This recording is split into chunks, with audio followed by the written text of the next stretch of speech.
Kwenye kitengo cha mbio za mita 1500 katika upande wa wanaume, unapata kwamba Timothy Cheruiyot ameweza kuwakilisha vizuri sana kwenye riadha za Rome Diamond League kwa kumaliza katika nafasi ya pili.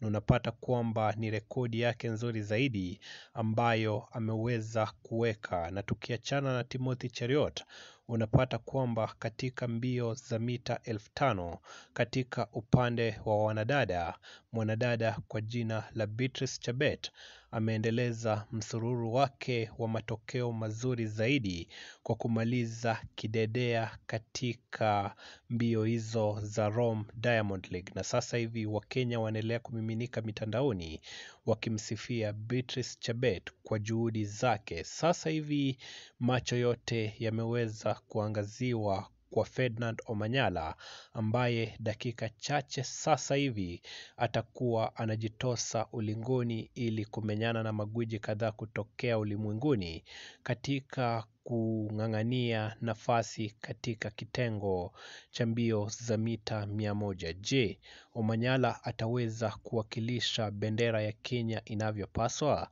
Acha tungoje kwa sababu ni dakika chache tu ambazo zimesalia. Subscribe kwa mengi zaidi, au sio?